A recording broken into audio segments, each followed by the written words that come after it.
hang on, I gotta get it set up. Go ahead. Okay. So we're here to deliver DSA's open letter to Greg Harms, who's the executive director of the shelter, the Boulder Shelter for the Homeless. They provide a much needed service to the Boulder community for housing people in, well, not housing, but providing shelter for people who desperately need it. The homeless population continues to grow as Boulder continues to get gentrified and people get priced out of housing. The shelter has a number of actually very dangerous policies that have resulted in one death already prior. Benjamin Harvey, who froze to death on Christmas Day last year for the crime of tapping on a window when he was a few minutes late for the shelter's arbitrary mail collection window. He was banned for a year and then froze to death on the park bench. And there's no way for shelter residents to get any sort of justice from the shelter. It's a private nonprofit, and even though the city demanded that they have binding arbitration, the shelter said no, and the city council kind of folded. So they have mediation, but that just means both parties, the shelter and the resident, if there's any issue like someone getting kicked out for bullshit reason, which happens all the time, there's no way for them to seek justice. So our first demand is that we need binding arbitration for the shelter. Also, we need all current suspensions reevaluated, and every person, every resident who has been sent to the shelter through coordinated entry, which is their sort of high priority funnel to services, be readmitted immediately. It's really cold. I wouldn't be able to sleep out here. And third, we need people who have experienced homelessness, either presently or in the past, on the board of directors. The people that are living here should have a say in how it's run.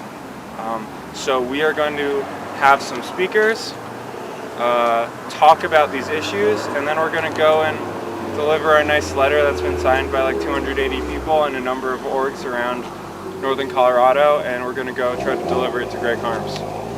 Right. Yeah. Who isn't here but air horn. In the letter, right? Where'd it go? Does anyone else want to Oh, sign? it's over here.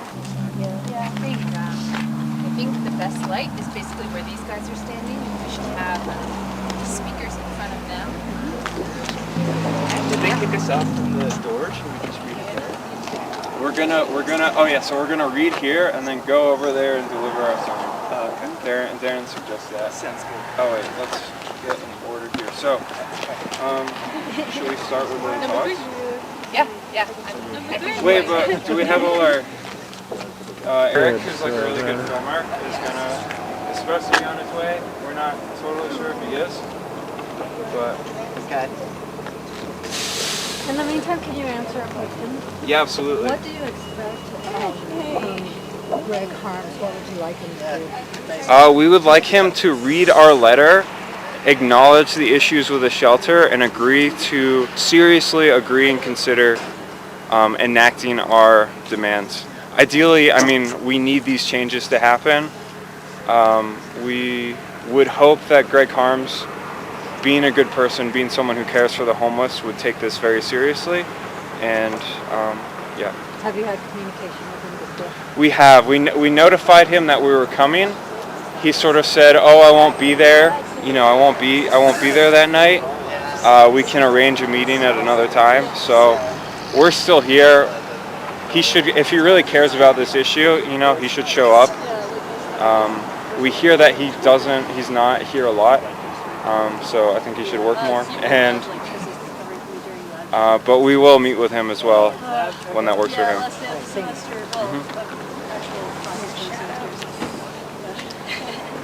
I can't read this on my phone. Can you make sure you're in the light? There Yeah. You go. Yep.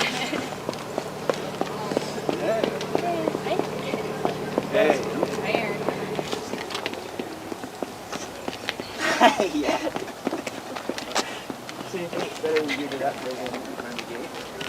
I just think we need to The true measure of any society can be found in how it treats its most vulnerable members. While we're doing most of it, and then only walk on their property to deliver the letters and then count. Practices that have led to people losing their lives in Boulder.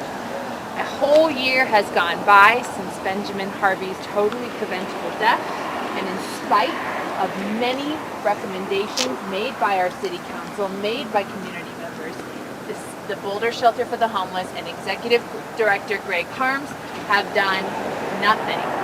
So we are here tonight to demand that these changes be made.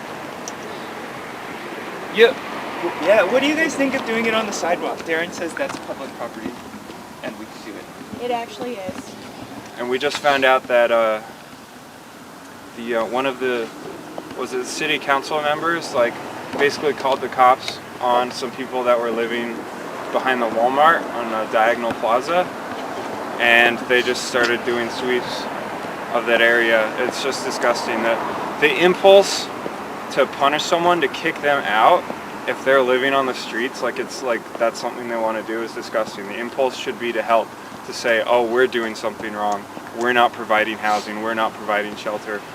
Right. Like no one wants to live in a fucking parking lot, and nor should they.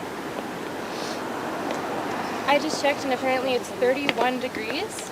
So I guess the emergency shelter thankfully is open tonight, but if it was just 1 or 2 degrees warmer than this, which is extremely cold, there would not be an emergency severe weather shelter. So anyone who had been suspended from the shelter like Benjamin Harvey was would not be able to have a bed for the night.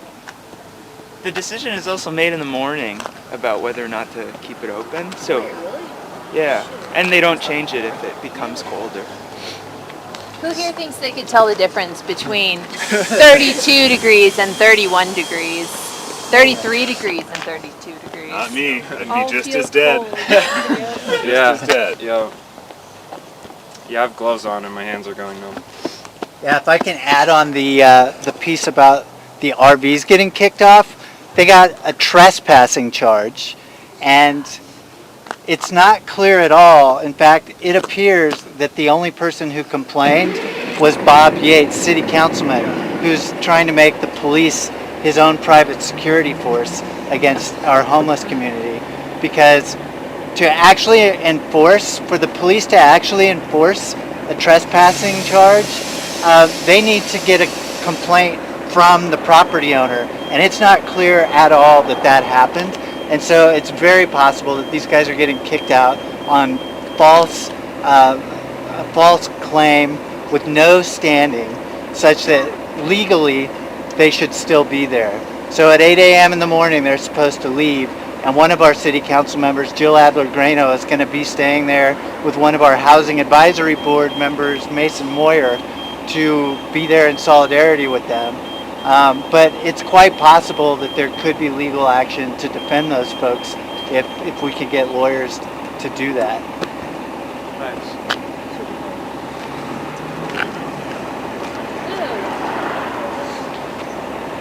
Right. So I guess the plan is I'm going to go to the sidewalk and speakers will speak and then we'll deliver the letter, ideally to Greg Harms himself, right? All right. I think we'll. That's what's up. Well, yeah. This dude is like looking at us. That's definitely him. It's all wave. Right. Hello, you move. Up in the top window is the offending person. At least watching us. He look like that? An office, you can kind of see him over there. An office window